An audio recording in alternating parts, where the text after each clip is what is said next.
Hello everyone, welcome back to the channel. इस video में discuss क्या करने वाले हैं, हम लोग देखेंगे यार मैथ्स की जो हमारी ओसवाल है और बोलो एडुकार्ट है। तो मैंने दोनों परचेस कर ली है आप लोग को बताने के लिए, और मेरे हिसाब से ये सही टाइम है। बहुत लोग मैंने देखा है, बहुत सारे चैनल्स 3-4 महीने पहले ही क्वेश्चन बैंक्स प्रेफर करवा देते हैं। तो मैंने पहली वीडियो बनाई थी रेफरेंस बुक की, तो रेफरेंस बुक में मैंने बताया था क्या चीज़ कि रेफरेंस बुक और क्वेश्चन बैंक में अंतर क्या होता है। अगर आपने वो वीडियो नहीं देखी है तो देख लेना, और फिर उस समय पता चल जाएगा कि हाँ भैया इस समय ही क्वेश्चन बैंक क्यों प्रेफर करवा रहे हैं। फिर भैया सैंपल, अगर आप अभी सैंपल पेपर नहीं प्रेफर करवा रहे हो, बहुत सारे चैनल अब सैंपल पेपर बोल रहे हैं लेने के लिए, आप हमें क्वेश्चन बैंक लेने के लिए बोल रहे हो, तो यार सबका अलग अलग व्यू होता है। मेरा सिंपल सा लॉजिक है कि अगर आपके पास फाइनेंशियल कोई इशू नहीं है तो सबसे पहले रेफरेंस बुक लेनी चाहिए। रेफरेंस बुक से डिटेल में सारी चीज़ें पता होती है। क्वेश्चन बैंक में क्वेश्चंस बोला जाता है होते हैं, पर अगर देखा जाए रेफरेंस बुक के कंपेयर में वो क्वेश्चन इतने ज़्यादा नहीं होते हैं, है ना। तो रेफरेंस बुक में क्वेश्चंस की अमाउंट बहुत ज़्यादा होते हैं, और वो हमारे पास जब बहुत ज़्यादा टाइम होता है तब हम लोग रेफरेंस बुक लिया करते हैं। अब हमारे पास बहुत ज़्यादा टाइम बचा नहीं है, क्योंकि हमारे पास मोस्ट प्रोबेबली 3 या 3.5 महीने बचे हुए हैं। तो आप अगर ये वीडियो दिसंबर में देख रहे हो और बोलो नवंबर में देख रहे हो तो भाई मत परचेस करना। अगर अभी आप देख रहे हो तो मैं बोल रहा हूँ अभी आपके पास 2 महीने का टाइम है, नवंबर एंड दिसंबर। तो मेरे लिए पर्सपेक्टिव यही है कि आप क्वेश्चन बैंक अगर परचेस करना चाहते हो तो जान लो क्या क्या चीज़ें हैं और उस क्वेश्चन बैंक में आपको क्या क्या मिलने वाली है। तो मैं 2 महीने का पर्सपेक्टिव लेके चल रहा हूँ। मैं हर साल यही करता हूँ कि आपको मैं बोलता हूँ कि सितंबर अक्टूबर तक अपना 80% सिलेबस खत्म कर लो, उसके बाद क्वेश्चन बैंक पे स्विच करो। फिर उस 2 महीने में क्वेश्चन बैंक को खत्म करो। क्वेश्चन बैंक को खत्म करने के बाद 1 महीना, और तुम्हें 1 महीना 2 महीना मिल जाता है, 1 महीना 15 दिन मिल जाता है बेसिकली। किसके लिए? सैंपल पेपर के लिए। तुम अभी से सैंपल पेपर लगा के करोगे क्या, है ना। पेपर तुम्हें देना है 3 महीने बाद। अभी तुम पहले क्वेश्चन तो प्रैक्टिस करो। तुम्हारे अभी चैप्टर्स क्लियर नहीं है, कॉन्सेप्ट क्लियर नहीं है, क्वेश्चंस कैसे आ सकते हैं वो नहीं पता तुम्हें, तुम सीधे क्वेश्चन बैंक मतलब सैंपल पर करना स्टार्ट कर दो, तो मेरे हिसाब से वो चीज़ गलत है। तो ओसवाल और एडुकार्ड की भी दो सैंपल पेपर बहुत ज़्यादा मतलब फेमस हो रहे हैं बोलो। तो पिछले साल भी मैंने एडुकार्ड को प्रेफर किया था, और इस साल भी मैं दोनों लेके आया हूँ, और दोनों में चीज़ें क्या क्या मिल रही है। मार्केट में बहुत ज़्यादा चीज़ें बताई जाती है यार आपको। और सही बताऊँ ना, हर ब्रांड, कोई भी ब्रांड है या कोई भी पब्लिशर है, वो ऐसा नहीं चाहता कि बच्चे के 90 से नीचे आए, 100 से नीचे आए, या बच्चा फेल हो जाए। ऐसा कोई ब्रांड नहीं चाहता, ना तो कोई टीचर चाहता है। तो हर टीचर को जो भी अच्छा लगता है, उसे ओसवाल अच्छा लगता है तो ओसवाल प्रेफर करवा देता है, उसे एडुकार्ड अच्छा लगता है तो एडुकार्ड अच्छा प्रेफर करवा देता है। तो ये सब प्रेफरेंस की बात होती है और कुछ नहीं। किसी को रसगुल्ला अच्छा लगता है, किसी को रसगुल्ला इतनी अच्छी चीज़ वो भी अच्छा नहीं लगता। तो बस यही बात है और कुछ नहीं, ठीक है। अब मैं जल्दी से तुम्हें बता दूं ओसवाल में क्या क्या मिलने वाला है और एडुकार्ड में क्या क्या मिलने वाला है। तो इस वीडियो में सिर्फ मैं मैथ्स को डिस्कस कर पाऊंगा, क्योंकि अगर मैं तीनों डिस्कस करता तो बहुत लंबी वीडियो बन रही थी, इसलिए मैं पार्ट पार्ट में वीडियो ले आऊंगा। तो मोस्ट प्रोबेबली तुम्हारी एसएसटी और साइंस की बहुत जल्दी आ जाएगी। तो मैथ्स की ओसवाल कुछ इस तरीके की है। इनके जो ऊपर लिखा गया है उस चीज़ पे मत जाना प्लीज़, क्योंकि लिखा बहुत कुछ लिख दिया जाता है पर होता उतना ज़्यादा अच्छा नहीं है। मैं सिर्फ इसी की बात नहीं कर रहा, मैं किसी को क्रिटिसाइज नहीं कर रहा, मैं तुम्हें जेन्युइनिटी बता रहा हूँ, क्योंकि मुझे किसी ने स्पॉन्सर नहीं किया है, मुझे उनके हिसाब से बोलना नहीं है ना। तो मैं दोनों अपना पॉइंट ऑफ व्यू रखूंगा, है ना, कि दोनों में है क्या क्या चीज़ें, हमें कौन सी लेनी चाहिए। तो स्टार्ट करते हैं क्वेश्चन ओसवाल की जो हमारी क्वेश्चन बैंक है इससे। तो इसमें हमारा उसने बताया हुआ है स्टार्टिंग में, देखो बहुत मिनिमाइज करके मैंने आपके लिए नोट्स बना लिए हैं। नोट्स बना के मैं इसमें आपको लाया हूँ कि भाई आपका भी टाइम वेस्ट ना हो और मेरा भी टाइम वेस्ट ना हो, है ना। तो सबसे पहले बात की जाए, सर्कुलर आता है सीबीएसई का। सर्कुलर सब क्वेश्चन बैंक में दे दिया जाता है कि हाँ भाई ये सर्कुलर है, चाहे एसएसटी का हो, साइंस का हो, मैथ्स का हो, सब में सर्कुलर पास किया जाता है। तो सर्कुलर सब लोग सीबीएसई वाले छाप देते हैं, मतलब सीबीएसई का जो भी सर्कुलर आता है कि ये चेंजेस है वो भी है, सिलेबस सारा हर क्वेश्चन बैंक छापता है। तो उसकी बात तो हटा दो, पहला पॉइंट। फिर दूसरा पॉइंट अगर देखा जाए तो ओसवाल ने क्या किया है, स्टार्टिंग में ही उन्होंने क्या कर दिया है, स्टार्टिंग में ही सीबीएसई के जो एक बोलो सॉल्व पेपर दे दिए हैं हमने, ठीक है। अब वो आउटसाइड दिल्ली वाला भी दिया है और दिल्ली वाला भी दिया है। मोस्ट प्रोबेबली इसमें भी तुम्हें 1 सेट या 2 सेट तुम्हें सीबीएसई के सैंपल पर मिल जाएंगे, ठीक है। ये मिल रहा है तुम्हें स्टार्टिंग में ओसवाल में। अच्छा भैया यही सेम चीज़ एडुकार्ड दे रही है क्या? हाँ एडुकार्ड दे रही है, पर एडुकार्ड ने क्या किया, थोड़ा सा देखोगे ना पेज वाइज तो एडुकार्ड थोड़ी सी मोटी है। क्यों मोटी है मैं बताऊंगा अभी, ठीक है। तो इन्होंने भी दिया है, पर इन्होंने क्या कर दिया है, इन्होंने एक स्कैनर दे दिया है। देखो ये रहा, इन्होंने एक स्कैनर दे दिया है, और उस स्कैनर को स्कैन करके तुम उस सीबीएसई के सैंपल पेपर क्या बोल सकते हो, 2 एडुकार्ड के सैंपल पेपर है और एक सीबीएसई का बोर्ड वाला पेपर है, उसे तुम डाउनलोड कर सकते हो। उसे डाउनलोड करने के लिए भाई तुम मोबाइल में अपना डाउनलोड कर लो, क्वेश्चन क्वेश्चन देख लो या प्रिंट करवा लो, सिंपल है ना। कोई मार्केट में कोई भी पास दुकान है, प्रिंट हर जगह हो जाता है आजकल, ठीक है। तो प्रिंट करवा सकते हो। तो बेसिकली वो भी अगर प्रिंट करवा के डालता हो एडुकार्ड तो थोड़ी सी और मोटी हो जाती। तो ये थोड़ा सा बोल सकते हो, क्वेश्चन पेपर तो दोनों में दिया है, ओसवाल में प्रिंट करके दे दिया है और एडुकार्ड में प्रिंट करके नहीं दिया है।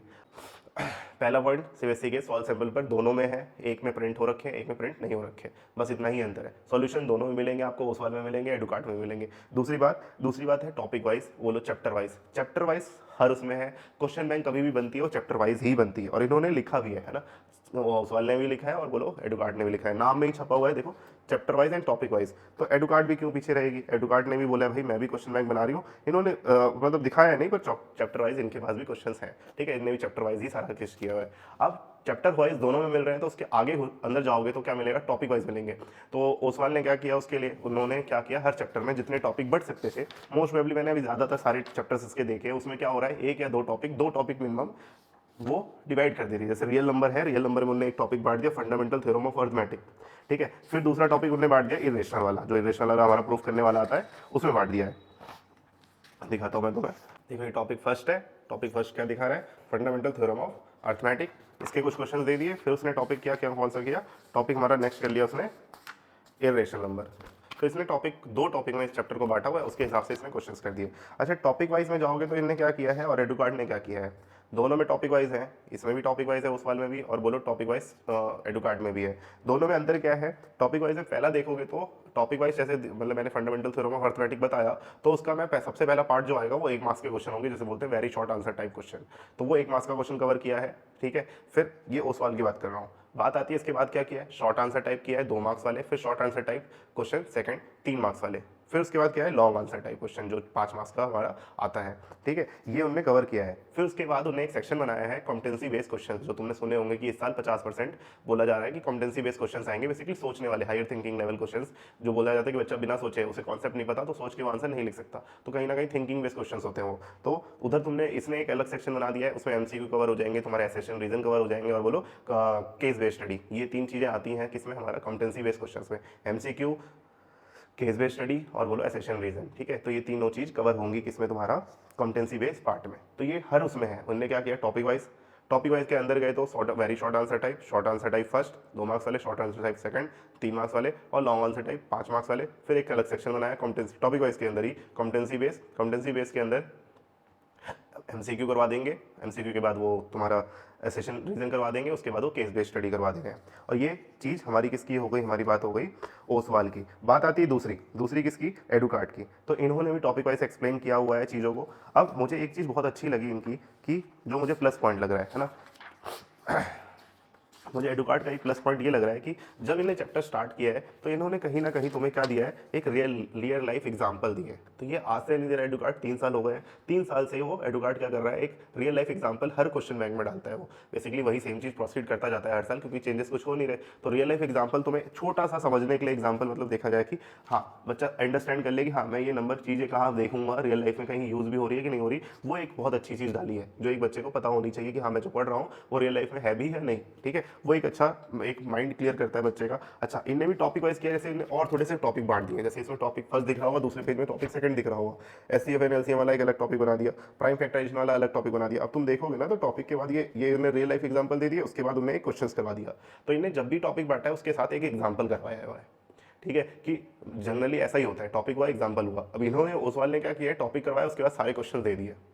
तो पर छोटा सा टॉपिक समझने के लिए बेसिकली ये रेफरेंस बुक का थोड़ा सा पॉइंट लिया गया। रेफरेंस बुक में ऐसे ही किया जाता है, थोड़ा सा बताया उसका एग्जांपल कराया, थोड़ा सा बताया उसका एक एग्जांपल करवाया, वो चीज़ एडुकार्ड ने थोड़ी सी फॉलो कर रखी है। ये मेरा मतलब बोलो एनालिसिस है, ठीक है। फिर टॉपिक जैसे थर्ड आती है फंडामेंटल थ्योरम ऑफ अर्थमेटिक, उसमें वो भी बताया, देखो एक रियल लाइफ एग्जाम्पल बताया, रियल लाइफ एग्जाम्पल के बाद उन्हें क्वेश्चन बता दिया, ठीक है, क्वेश्चन बता दिया कि भाई एक ये दे दिया, एक ये दे दिया, 2 दे दिए, बच्चे की अंडरस्टैंडिंग हो जाए क्वेश्चंस कैसे आ सकते हैं उसमें से। अब वो क्वेश्चंस भी ऐसे नहीं कोई भी क्वेश्चन दे दिए, उसमें बताए हुए हैं 2015 में आए, 14 में आए, 13 में आए, एनसीईआरटी का है, बाहर का है, दिशा का है, या एग्जाम्पलर का है, या क्वेश्चन बैंक का है, या बोलो जो सीबीएसई ने क्वेश्चन बैंक पब्लिश किया उसका है, ये सब चीज़ मैंशन की गई है, ठीक है। सेम चीज़ मार्किंग सिस्टम में मेंशन की गई है। तो मुझे एक चीज़ ये अच्छी लगी। फिर उन्होंने क्या किया, सारे टॉपिक जब समझा दिए एक एग्जांपल, फिर उन्होंने एक टाइप डाला है objective type question. Objective type questions में सारे 1 मार्क्स क्वेश्चन वाले जितने भी होंगे एमसीक्यू, वो सारे आ जाएंगे तुम्हारे। एमसीक्यू के साथ साथ एसेशन रीजन आ जाएंगे, एसेशन रीजन के साथ साथ केस बेस्ड स्टडी आ जाएंगे, और फिल इन द ब्लैंक्स, एक दो फिल इन द ब्लैंक्स आपके पास, फिल इन द ब्लैंक्स भी आते नहीं है पर ऐसे ही उन्होंने फिल कर मतलब डाल रखा है, इंक्लूड कर रखा है।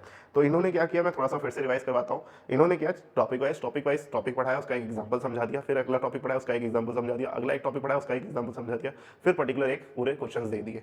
क्वेश्चंस में उन्होंने एक पार्ट बांटा हुआ है कि ऑब्जेक्टिव टाइप क्वेश्चंस में सारे एमसीक्यू कवर हो रहे होंगे, सारे एसेशन रीजन कवर हो रहे होंगे, और उस एसेशन रीजन में कब वो आए हुए हैं नहीं आए हुए हैं वो भी बता रहा होगा, और केस बेस्ड स्टडी भी बता रहा होगा, और कुछ फिल इन द ब्लैंक्स भी होंगे। मार्किंग सिस्टम दोनों में सेम है। मार्किंग सिस्टम मतलब जो कुछ कुछ क्वेश्चंस में मार्किंग दे रखी है, ऐसा नहीं कि हर क्वेश्चन जो करवाए गए उसमें सब में मार्किंग सिस्टम दे रखा है। जिस बच्चे को मार्किंग सिस्टम मतलब नहीं पता, मतलब स्टेप वाइज कितने मार्क्स मिलेंगे वो चीज़, ठीक है, मैंने ये स्टेप किया तो कितने आधे मार्क्स मिलेंगे, एक मार्क्स मिलेंगे, वो चीज़। तो हर क्वेश्चन में ओसवाल में भी ऐसा नहीं है, ना एडू कार्ड में ऐसा है, हर क्वेश्चन में नहीं बताया गया, पर थोड़े थोड़े क्वेश्चन में एक जनरल आइडिया बच्चे को लग जाए, वो चीज़ क्लियर की गई है दोनों बुक में। अब बात आती है नेक्स्ट, मार्किंग सिस्टम सेम हो गया, टॉपिक वाइज मैंने बता दिया, टॉपिक वाइज उधर कितने क्वेश्चंस कैसे कैसे दिए गए हैं और इसमें कैसे एडू कार्ड में कैसे कैसे दिए गए हैं। अब बात आती है ओसवाल में, एक प्लस पॉइंट मुझे, बस एक ही प्लस पॉइंट मुझे दिख रहा है, क्या चीज़ कि उन्होंने लास्ट में सेल्फ असेसमेंट क्वेश्चन दे दिए, मतलब 10-15 क्वेश्चन का एक सेल्फ असेसमेंट बना दिया है। मैं दिखाता हूँ तुम्हें,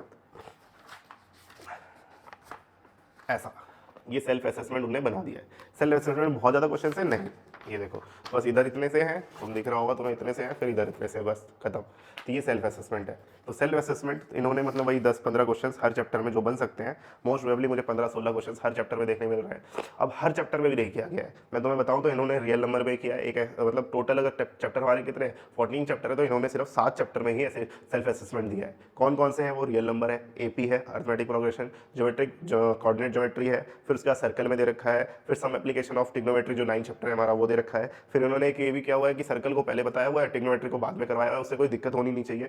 फिर सरफेस एरिया वॉल्यूम में दे रखा है, प्रोबेबिलिटी में दे रखा है, मतलब स्टैटिस्टिक्स में नहीं दिया। फिर तुम्हारे जो पॉलिनोमियल हो गया, पेयर ऑफ लीनियर इक्वेशन हो गया, फिर क्वाड्रेटिक इक्वेशन हो गया, उसमें नहीं दिया, ठीक है, ट्राइंगल्स में नहीं दिया, फिर बोलो ट्रिग्नोमेट्री में नहीं दिया, ठीक है, फिर स्टैट्स में नहीं दिया, फिर एरिया रिलेटेड टू सर्कल, ये सारे चैप्टर्स में नहीं दिया है, और मैंने जो पहले बताए थे उसमें दिए। तो ये 7 चैप्टर्स हैं जिसमें उन्होंने सेल्फ असेसमेंट दिया है। तो यही एक प्लस पॉइंट मुझे दिख रहा है उस सवाल में। और बोलो मैं क्योंकि मैं 2 साल से अपने जो भी कोचिंग बच्चे हैं उनको मैं सिर्फ वो एडुकार्टी ला के देता हूँ। इस साल मैंने उन्हें एडुकार्टी दिया है, पर मैं क्या बोल रहा हूँ, मैं दोनों का पर्सपेक्टिव दे रहा हूँ, क्योंकि मैं तो इधर उन्हें करवा सकता हूँ, आप तो खुद करोगे, या तो आप खुद करोगे या कोई आपको करवाएगा। तो मैं इसलिए आपको दोनों का पर्सपेक्टिव दे रहा हूँ, ठीक है, कि उस वाला अगर आप लेना चाहते हो तो उसमें क्या मिलेगा, और एडुकार्ट लेना चाहते हो तो उसमें क्या मिलेगा।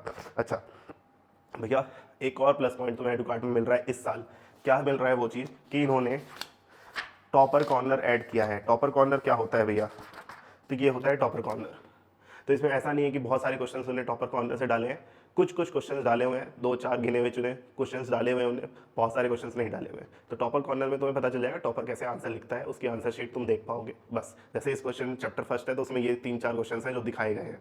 तो हर चैप्टर में टॉपर कॉर्नर्स है, ऐसा नहीं है, ठीक है। तो ये एक प्लस पॉइंट है। तो मुझे अगर देखा जाए यार दोनों में, अगर ओसवाल और एडुकार्ड में खरीदना होना, तो मैं तो देखो अपने बच्चों को तो एडुकार्ड ही बोला हुआ है, मुझे कोई स्पॉन्सर नहीं है, ठीक है। मुझे एडुकार्ड में एक चीज़ प्लस पॉइंट यही दिख रही है कि भाई उन्होंने रियल लाइफ एग्जाम्पल दे रखा है जो बहुत ज़्यादा इंपॉर्टेंट होता है, ओसवाल में वो चीज़ नहीं मिल रही है, ठीक है। फिर दूसरा topper corner, topper corner Oswal में नहीं है, एडुकार्ट में है।